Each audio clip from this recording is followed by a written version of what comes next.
everyone, welcome to the Loading Zone. I am your host Rabana Nameng, and this is where we load you with a whole bunch of information pertaining to financial literacy. And yes, I did cut my hair and got a shave as well. My wife doesn't like it though. She says I look like I'm sick. Before I go any further, please note that anything said on this video does not constitute financial advice. For adequate advice, please consult a registered financial advisor. Or hit me up in my professional capacity. I'll leave my contact details on the description of this video. First things first, I want to do a quick recap on what we've covered so far on these videos. In episode 1, we touched on instant gratification. There we linked our spending habits with our emotions and the feelings we get when spending our money. Then in episode 2, we spoke about how we can free some extra money on a monthly basis using the debts that you already have. If you haven't seen this video, I suggest you do. Don't worry about the quality of the video. We're moving up in the world. It's getting a little bit better. So after freeing you up with some extra cash on a monthly basis, on episode 3, I touched on the difference between investing and saving. So all of this information is linked. You can't invest if your debts got you by the neck every month. You also can get extra money on your monthly budget and continue with the same patterns that led you to financial constraints if you're serious about growing your wealth. So today I want to start on a 6-part episode where I touch on asset classes. So you can call this episode 4.1, I guess. Now, let's not complicate things. Episode 4. So for the next 6 weeks, I want to talk about 6 asset classes and diving more in detail into each asset class. But first, let's define an asset. You see, an asset is anything of value that one owns or purchases with the expectation that it will bring them money or some kind of a return in there. So let's maybe look at it from a company's perspective. An asset is anything that a company owns that the company uses to help it generate money. For example, the employees are an asset, the vehicles are an asset, the computers are an asset. So the same or similar concept comes into play for you as an investor. Anywhere where you put your money to make it grow, you are essentially buying into an asset. So there's different types of assets that an investor can participate in, and we call this asset classes. Some people would say there's 3 or 4 asset classes for an investor, but I'm going to break it down into 6. Why, you ask? Because I'm only kidding. Or am I? Anyways, the 6 asset classes are cash, bonds or fixed interest, property, equity, commodities, and alternatives.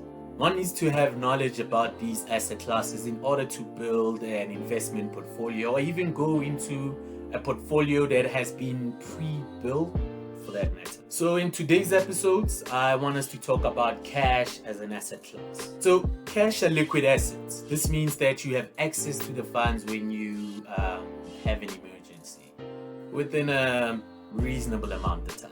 Basically, every typical investment that you get in a bank is regarded as cash.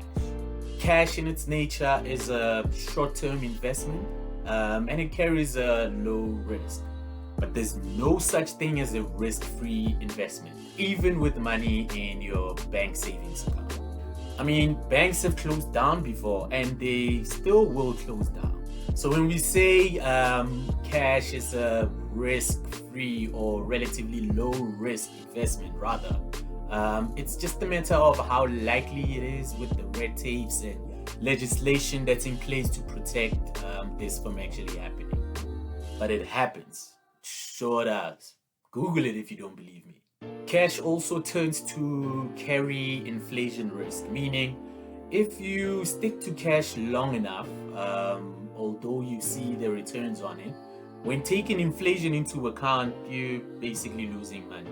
So cash would include money market accounts, money market funds, bank savings, or your typical bank investments, etc. So let's dive into the types of cash instruments which happen to be an asset class within the 6 asset classes.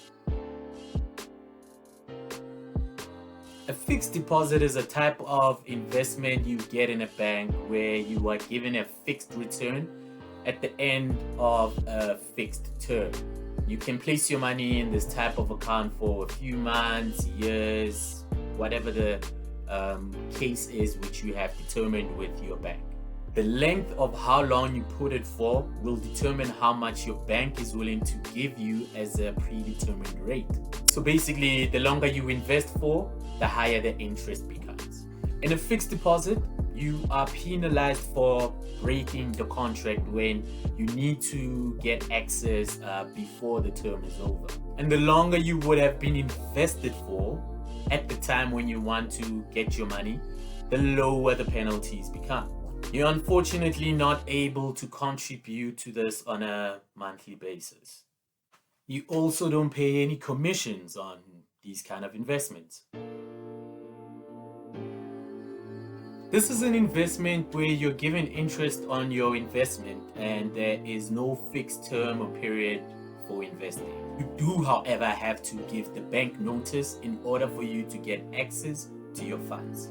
Notice I said, in a notice deposit, you must give notice in order to access your funds. I need my money, man. And they're like, ish, you know what? Let me make a few phone calls and I'll get back to you. Give me a week or so. However, some banks do give it to you immediately when you ask for it, but with a penalty.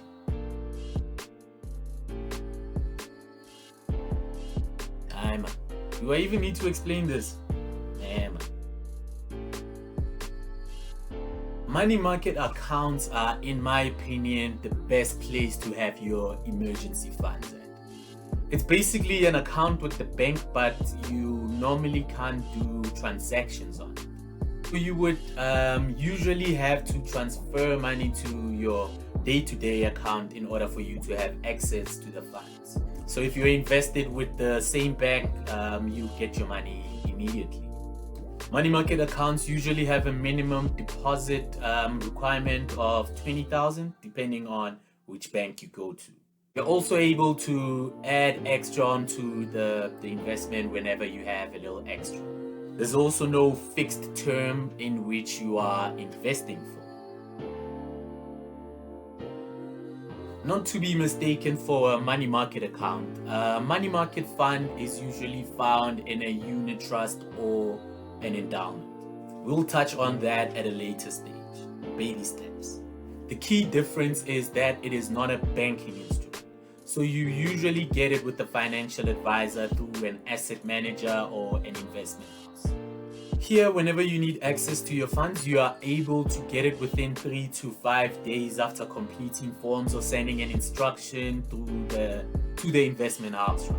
There's also a minimum of 20 to 25,000 depending on with which institution you're investing with as a lump sum, and you also have options of ad hocs into your investment as well. Must I still?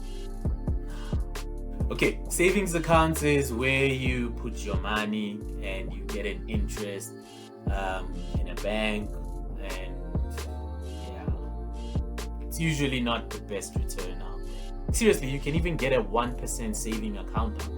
So in summary, cash is a liquid investment, which means you have access to your funds. Cash is more efficient utilized as a parking bay for emergencies or when markets aren't performing too well.